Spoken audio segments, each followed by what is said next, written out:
house, and today we are presenting a story on the topic genetic manipulation. तो बहुत ही पहले पुराने समय की बात है, एक फार्मर था, वो बहुत गरीब था, उसका नाम राकेश था। तो उसके जो फील्ड था वो बहुत ही खराब हो चुके थे, लेकिन अचानक से उसके पास एक स्पेशल सीड आ गया था जिससे उसके क्रॉप्स की जो यील्ड हो रही थी वो 3 गुना ज़्यादा हो रही थी। तो सब लोग सोचने लग गए कि उसके पास इतने स्पेशल सीड्स आए कहाँ से, लेकिन किसी को नहीं पता था। तो चलो ये पता करते हैं। तो कुछ दिन पहले राकेश अपने दोस्त के घर गया था जो एक साइंटिस्ट था। तो वहाँ पे उस साइंटिस्ट ने उसको उस सीड के बारे में कुछ बहुत ही ज़्यादा स्पेशल बताया।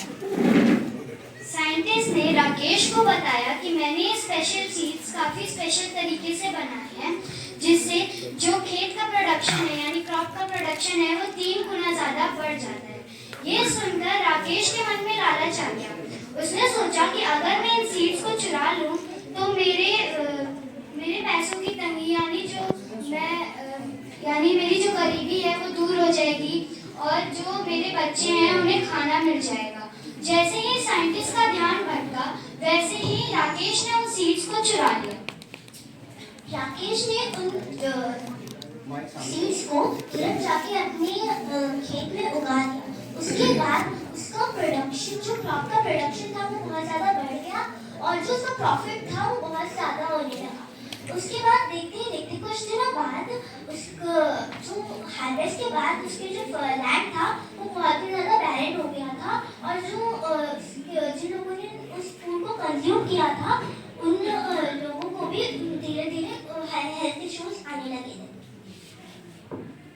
तो फिर वो अपने साइंटिस्ट दोस्त के पास वापस जाता है और वो पूछता है कि ये मेरे जो मैंने सीड तुम्हारे पास से चुराए थे उससे ये सारे चीज़ें हो रही है, तो इससे मैं क्या करूँ। तो ये बात सुन के उसका साइंटिस्ट दोस्त बहुत गुस्सा हो जाता है और बोलता है कि तुमने मेरे से बिना पूछे ये सीड क्यों चुराए, इसके जितने गुड इफेक्ट्स थे उतने बैड इफेक्ट्स भी थे। तो उसने बहुत जो फार्मर था वो बहुत रोने लग जाता है और बोलता है कि प्लीज़ मुझे इसका समाधान बता दो। तो इससे वो बोलता है कि इसका कोई समाधान नहीं हो सकता क्योंकि इसको मैंने इसी तरीके से बनाया था कि इसके जितने गुड इफेक्ट होंगे उतने बैड होंगे और इससे बहुत फास्ट मतलब बहुत जल्दी सीड होने लग जाएगा। साइंटिस्ट बताता है कि मैंने इसे जेनेटिक मैनिपुलेशन से बनाया है जिसमें मैंने 3 सीड्स को साथ में मिलाकर इसे तैयार किया गया है जिससे ग्रोथ तेज होती है, प्रोडक्शन बढ़ता है और जो हमारी फसल होती है वो भी अच्छी उगती है। लेकिन इसके जितने ही गुड इफेक्ट्स हैं उतने ही साइड इफेक्ट्स हैं। वही सोचकर मैंने इसे अभी बाहर इंट्रोड्यूस नहीं किया था, पर तुमने इसे मेरे हाथ से चुरा कर बहुत गलत किया जिसके परिणाम अब तुम भुगत ही रहे हो। तुम देख रहे हो कि तुम्हारी जो लैंड है वो बंजर पड़ रही है और जिसने तुम्हारी फसल से खाना खाया उसके हेल्थ में भी कितने इश्यूज आ रहे हैं। तुमने ये बहुत गलत किया और तुम्हें नहीं करना चाहिए था, इसका तुम्हें अफसोस हमेशा रहेगा।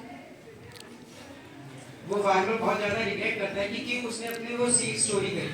उसकी अच्छी खासी फील्ड बहुत ज्यादा अच्छी चल रही थी पर उसने लालच में आके वो सीड चोरी करी। वो एक और बार गया अपने साइंटिस्ट दोस्त के पास कि वो बोल सके कि भाई प्लीज मेरी मदद कर दो कि वो अपनी जो फील्ड है वो वापस सही कर सके, पर उसने उसको साफ इनकार कर दिया कि तुमने मेरी सीड्स क्यों चुराई। अगर तुम मुझसे मांगते सीड्स को तो मैं तुम्हें दे देता, पर तुमने मुझे चुराई तो इसका जो फल है तुम अपने आप सो।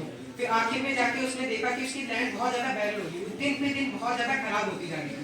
और साथ ही साथ जिन जिन लोगों को उसने वेजिटेबल्स भेजे थे जो बहुत ज़्यादा तेजी से उग रहे थे और बहुत ज़्यादा अच्छे टेस्ट के थे, उन्होंने जब वो वेजिटेबल्स कराई कुछ सारे समय तक तो उनकी तबीयत सही थी, पर बहुत दिनों बाद उनकी तबीयत खराब होने लगी जिससे कुछ लोगों की तो डेथ भी हो गई। तो जब सब लोगों ने देखा कि बहुत लोगों की डेथ हो रही है और जो एक ही रीज़न था कि जिन्होंने जो वेजिटेबल्स खाए थे वो उस फार्मर के थे, तो सबका एक शक उसके फार्मर के ऊपर जाने लग गया। तो सबने मिलके एक केस फार्मर के अगेंस्ट कर दिया, जिससे जब उसकी जो लैंड बैरन हो चुकी थी और उसके खिलाफ केस भी आ चुका था। अब उसके पास लैंड मिली थी जिससे वो अपना पैसा कमा सके और साथ ही साथ वो अपना एक केस लड़ सके।